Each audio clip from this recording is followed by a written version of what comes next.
bien, bonjour à tous, bienvenue sur le montage de Torcan, je suis Torcan. Aujourd'hui, on se retrouve pour le numéro 11 de cette Citroën Méhari. Alors, avant de commencer la vidéo, comme d'habitude, on pense bien à s'abonner si ce n'est pas déjà fait, à partager et à liker.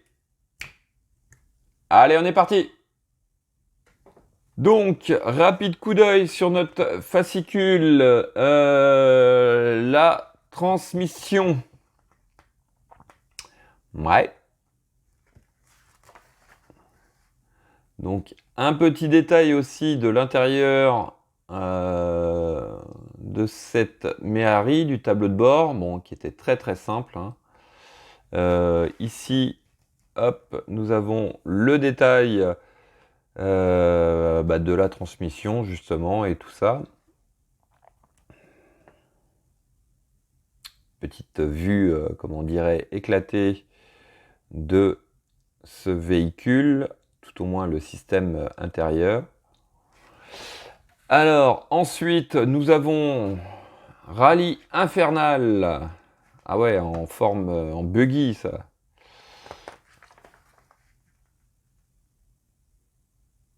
Ouais. Ah, ça devait être quelque chose, quand même. Ensuite, on va passer sur les années 1928 et 1929. L'arrivée de la Type C. Ah, ces vieilles images d'époque, j'adore. Voilà, là, on en a un beau détail, là. Quand même, quand on regarde ça et qu'on regarde nos véhicules de maintenant, il y a eu une sacrée évolution, quand même. Voilà, tiens, quand on parlait... La Citroën Xara Picasso.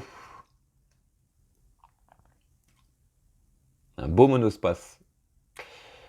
Ouais. Enfin, je sais pas si on peut dire un monospace. Non, c'est peut-être pas le monospace, mais enfin... Dedans, au moins, on a de la place. Allez, hop, le détail de nos pièces.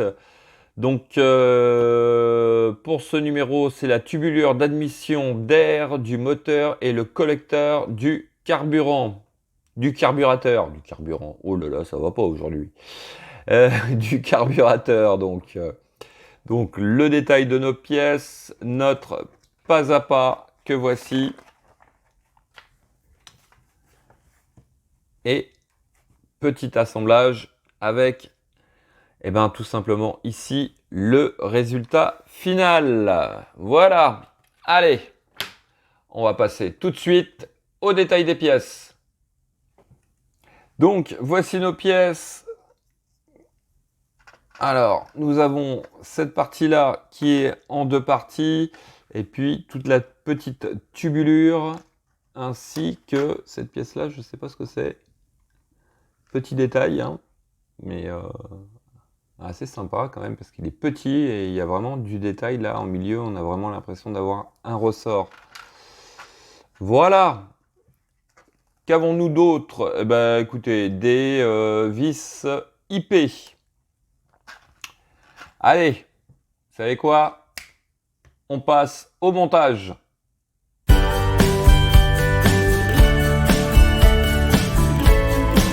Alors, en étape 1, on va venir récupérer la pièce 11D, qui est celle-ci, donc celle qui a une patte plate avec un trou à une extrémité. On vient prendre la pièce 11E. Alors la 11E, ça doit être celle-ci à mon avis, oui. Voilà, on la passe comme ceci à l'intérieur. Ouais, je pense. De toute façon, on va voir ça tout de suite sur l'étape B. Alors, hop, je vais poser ça comme ceci. Hop. Étape 11B, on vient prendre la pièce 11G. Donc, qui est celle-ci. On prend la pièce 11H. Alors, est-ce que je peux rentrer l'un dans l'autre? Eh ben non. Donc, du coup, voilà, c'est c'est l'inverse. En fait, on a deux fois la même pièce, mais une qui est plus grosse que l'autre. Donc la petite, c'est pour l'étape A et la grande, c'est pour l'étape B. Hop, voilà, je remets. Donc du coup, là, elle rentre et elle ne bouge plus.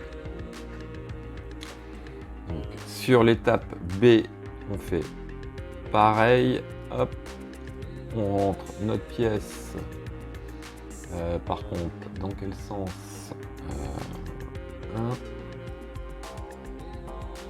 ouais, comme ceci.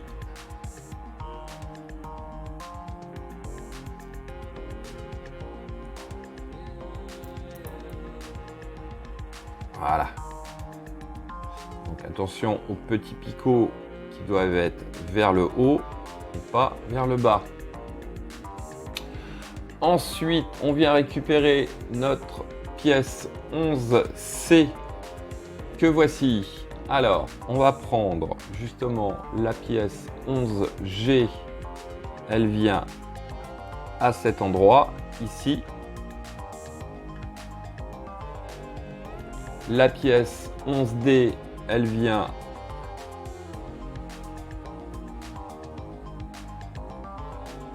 se positionner comme ceci. Celle-là, je vais la mettre de côté pour l'instant. Voilà.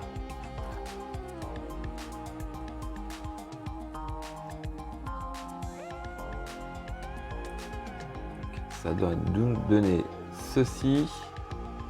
Et ensuite... Ah non, non, non, non, non, non. Je dis des bêtises. Ça vient comme ceci.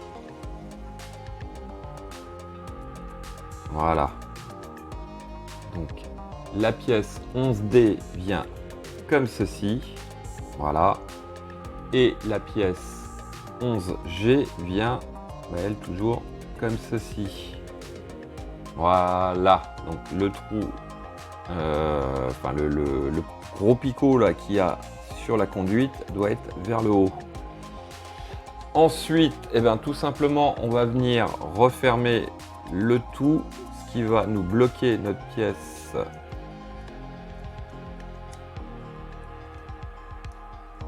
Nos pièces ensemble. Ouais, là, c'est pas évident. Hein. Donc, hop, on va faire ça comme ça. On va les mettre plus ou moins en place.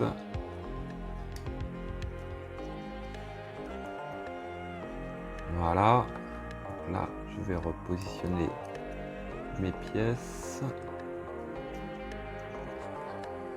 Voilà. Donc là, je devrais être à peu près bon. Et on va mettre 4 vis IP pour fixer le tout.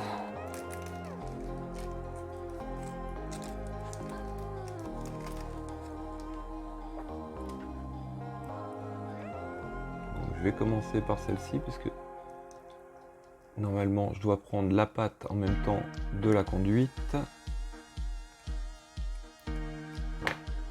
Ouais, c'est bon. Hop, donc 1, 2 ici.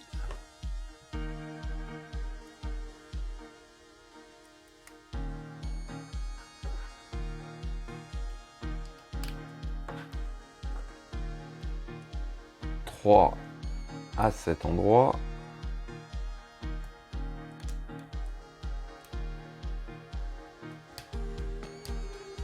Voilà, et la dernière qui doit venir complètement au bout. Voilà.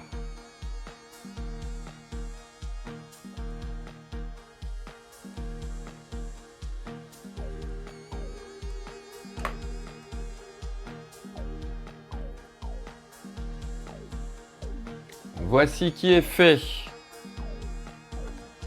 Alors, étape suivante, on va venir comme ceci. On prend la dernière conduite que l'on a dans ce numéro. Hop. Et on vient la mettre en place sur celle-ci. Voilà. Donc, voici ce que ça donne. Alors ensuite, on vient prendre notre détail qui va venir. Alors là, c'est en tout petit. Ici, nous avons un rectangle. Ici, nous avons un espèce de picot, on va dire. Ce que j'ai fait, j'ai légèrement desserré cette vis là pour avoir un petit écart entre les deux pièces pour pouvoir le rentrer, parce que sinon ça ne veut pas rentrer sa force. Alors en étape 11G, on va venir récupérer la pièce 11I que l'on vient positionner à cet endroit. Alors, est-ce qu'il y a un sens? Ouais. Même. Oui, de toute manière, les picots sont décentrés par rapport au trou. Donc, on ne peut pas se tromper. Voilà. Bon, c'est bien clipsé. On est bon. Alors, maintenant, étape H. On récupère notre moteur. On va installer donc cette partie de ce côté-là. Hop. Alors attention, parce que ici on a cette petite barre qui va venir dans le trou qui est juste ici là. Donc en le rentrant, on fait bien attention que la barre est bien à sa place.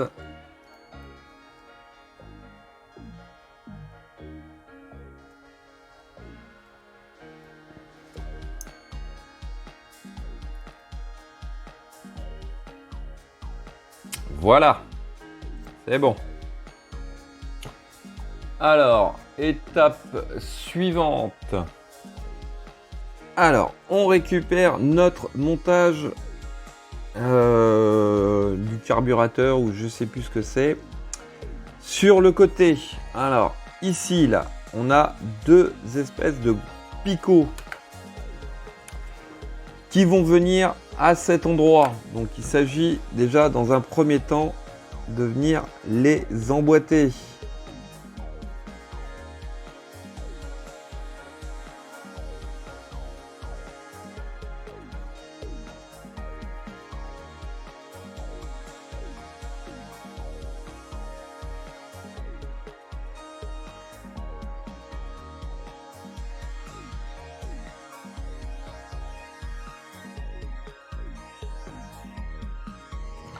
Voilà, donc bon, faut jouer un petit peu quand même avec, hein. Je vous cache pas que c'est pas évident non plus.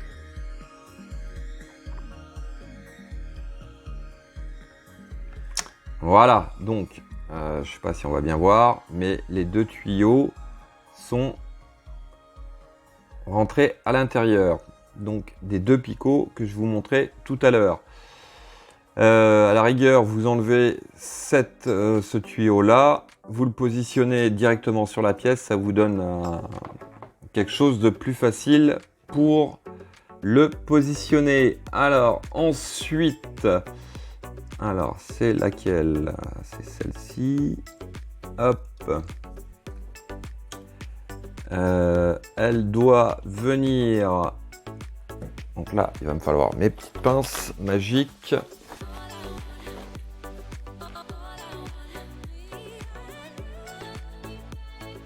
Cette durite, elle vient, d'après ce que je comprends, ouais, ça doit être ça. Alors, c'est du mou, donc du mou, du petit.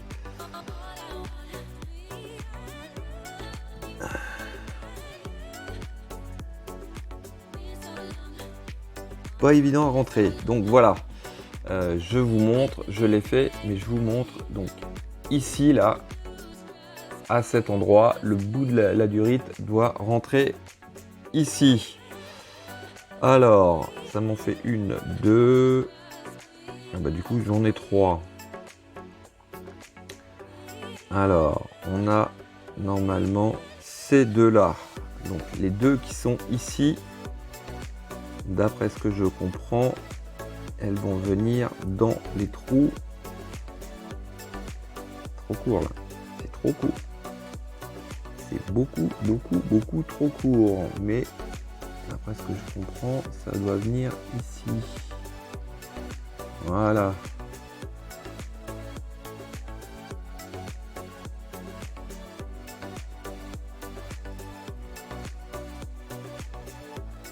Et normalement, il nous en reste qu'une de libre. Voilà, c'est ça.